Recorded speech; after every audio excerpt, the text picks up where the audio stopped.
What is up, everybody? Skratch coming up with another Raid Shadow Legends video, twice in a day, double the trouble. Well, since Banana Jam is back in business, we're actually getting that flow of information back on track. So in today's video, we're gonna talk about the news that we just received. Champion buffs, guys. Something to look forward to. We all know there is no secret. There's so many useless champions in the game.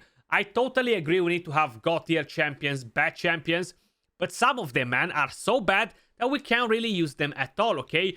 And actually, it's funny because I was talking with Ash about one of the champions like a couple of weeks ago or a week ago when we actually talked about the best teams in the game and he was being used for the Doom Tower just for his aura. Well, some of these champions will be getting some major buffs and I'm here to spread the news, guys. That's kind of like my calling, you know? So basically, some info about the upcoming updates we're working on. We have a whole pack of champions that will be rebalanced. You can find the list of these champions along with the adjustments below. The changes are written in bold. So basically, Yakar the Skratch, guys. I'm not a fan of this champion. I think I have two of him. He has the most amazing background out of every other champion in the entire game. But he sucks, man. The only good thing about him at the moment is this massive attack aura for the Doom Tower, you know? So check this out. On the A1, that's kind of like what he does right now. He does a lot, like he's a massive wall of text. I'm not gonna read everything, guys, because it's just a waste of time. But basically, what's gonna happen, attacks one enemy 2 times, okay? Each hit has a 40% chance to place a freeze debuff for 1 turn. That's kind of like the buff on it, and will ignore 25% of the target's defense against targets under freeze debuffs, okay? So that's a good thing to keep in mind. That's pretty much what's gonna happen to his kit. On the A2, which is the Blizzard Rider, again, it does quite a lot, you know? But what's gonna happen as well to this skill is, will ignore 50% of the target's defense against targets under freeze debuffs. So basically, attacks one enemy, and it has a 100% chance to land a decreased speed for 3 turns and a freeze debuff for 1 turn. Now, if the enemy is frozen already, he's gonna ignore 50% of the target's defense when he hits with this skill, and he gets the turn meter. Now, his multipliers were not bad at all on the champion, if I'm not mistaken. If I remember it correctly from when I tested the champion, he was actually putting up some decent damage, you know? So, ignoring more defense will actually be very, very solid. That will make him actually a pretty good champion, you know? Then, if we're moving over to the next skill, Glaciate or Glaciate, this is still gonna be on the same cooldown, but what's gonna happen, attacks all enemies, has a 75% chance to land freeze debuff for 1 turn. This chance increases to 100% against targets with 75% or more turn meter. This debuff cannot be resisted by targets with 75% or more turn meter. That is actually awesome. That means that I can run him with no accuracy. Guess what happens when you go in arena, for example? Everybody has over 75% turn meter. So what does that mean? That means that you're gonna freeze the entire team without needing accuracy. Void affinity, no weak hits. It's gonna be awesome. That's one thing that I can tell you. Now, of course, immunity is gonna be able to block this, but usually everybody has over 75% turn meter in an arena fight. You're gonna be able to land this AoE freeze because that's what the skill is gonna do. It's gonna be AoE instead of attacking one enemy 3 times. That's definitely gonna be solid. Then you can ignore defense with this skill, ignore defense with this skill. If we're moving over to the passive, okay, so basically the passive effect.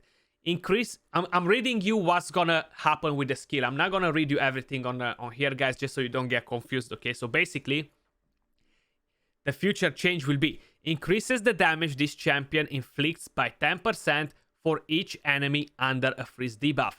So if you have 4 champions under freeze and you're gonna hit with that skill, oh my god, you're gonna one shot, you're gonna wreck because you're gonna get the damage boosted up to 40%. Also, decreases the damage this champion receives by 10% for each enemy under a freeze debuff.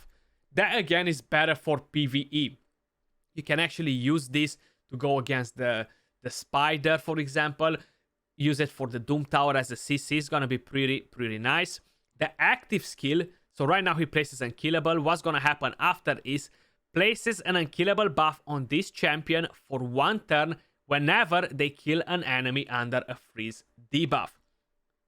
So basically it's gonna change a bit. I feel like this was still a bit better. Places an unkillable buff on this champion for 2 turns whenever there are 3 enemies under a freeze debuff. Because if he was still having that unkillable, imagine when you were going with a A3 land freeze on everybody, then he was gonna get unkillable and get protected for the next turn so he can actually get to do some work. But then at the same time, they're frozen, so he's not really gonna matter as much actually. So it's not a bad change. So you gotta think a bit about all these changes. Next, increases the ally attack by 33% in all battles. I like that. All battles instead of the Doom Tower. Yeah, you will be losing 10% for the Doom Tower, but it will work in every other single battle. So I prefer that 100% over a specific aura for one content only. Now, moving over to the next champion that's gonna get a buff, and hopefully this is a good one. I haven't actually read every single one of them, guys, but Cleopteryx, she's actually a free champion we're getting from fragments. A lot of us are pulling this champion. So basically what is going to happen with her? Feather Barrage, this skill right here, we'll have it in the next way. Let me just see if she's actually getting a buff. No, so she's not getting a buff on the actual skill, but what happens is damage increased. So she will be dealing more damage, okay? Then if we're gonna have a look at Sky Punishment, she's gonna have the damage increased. So pretty much everything that she has as a buff is just increasing the damage. Now I know another champion that really needed an increase on the multipliers, more damage. And that is no one else but Samar Jamcursed. Now he could potentially be something for an arena defense. I always thought about this champion when I first saw him. Wow, he's gonna be such a good champion for my arena defense team. Because of the passive and everything in his kit, he might be dealing good damage. He might be having a winning condition to your team while you have a tank champion.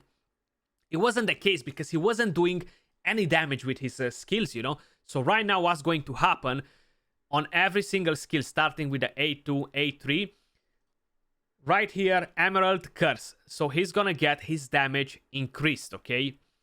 With this one, Boon Subversion, damage increased. On the A1, Crystal Flash, damage increased.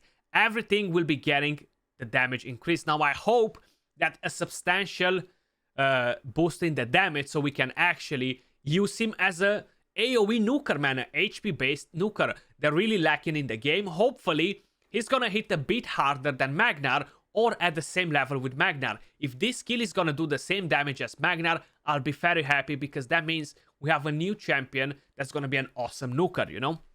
So I really have high hopes for it. Now, this is probably one of my most favorite thing in the terms of buffs. I've been asking for this for quite a long time, man, because I like the champion, you know? Skartorsis. I always thought that he's an awesome champion. The only problem with him is the long cooldowns. Like, look at this. 5 turn cooldowns once you book him, 7 turns if not. So basically what's gonna happen once the buff is in the game, guys. So I'm gonna read you the Ascended version, okay? The cooldown is gonna be decreased to 6 turns. So instead of 7, it's gonna be 6. Fully booked is gonna go down to 4 turns. So they changed the order of how the skill is gonna work. It's actually gonna cleanse and heal afterwards. Removes all debuffs from all allies, then heals them and fills their turn meter. The amount by which each ally is healed increases according to the number of debuffs removed from them. The amount by which each ally's turn meter is filled increases according to the number of debuffs removed from them. So that's kind of like everything that changed on him. I feel like this, it could have been even better if they were bringing in immunity, you know? Either bring immunity on this skill, either bring immunity here. Even if it's for 1 turn, that would make the champion more viable. The last buff, guys, that we have right here. Now, I actually 6-starred this champion recently. I haven't used him just yet. He actually empowers Ninja. So what is gonna happen with this one? I can't even remember exactly what he does 100%, but his base speed will be increased from 92 to 98. Then the dismay skill, which is this one, will attack all enemies, a 75% chance to decrease the each enemy's turn meter by 50%. If there are any enemies under fear or true fear, debuffs will also fill this champion's turn meter by the amount those enemies lose. So it feels like it's no change there, but what seems like it actually changed is the passive. So this will have a 75% chance to place True Fear for one enemy for one turn instead of 50%. So fully booked, that means that it's gonna go up to 100%. Decent buff, I still don't think is enough probably for this champion. I don't know how hard he hits with this skill. Maybe you guys can let me know, because I haven't actually tried him when I had him on the test server, or I can't really remember. But that was all for this video, guys. These are the future buffs, at least for the very moment, guys. Something to look forward to if you have any of these champions. Some of them will actually be better, like Yakarl. I feel like he's going to be a very awesome champion. He's definitely going to have the best buff out of all these champions. But that was all for this video. Much love, appreciate all of you guys watching, and I'll catch you all soon in the next video. Peace.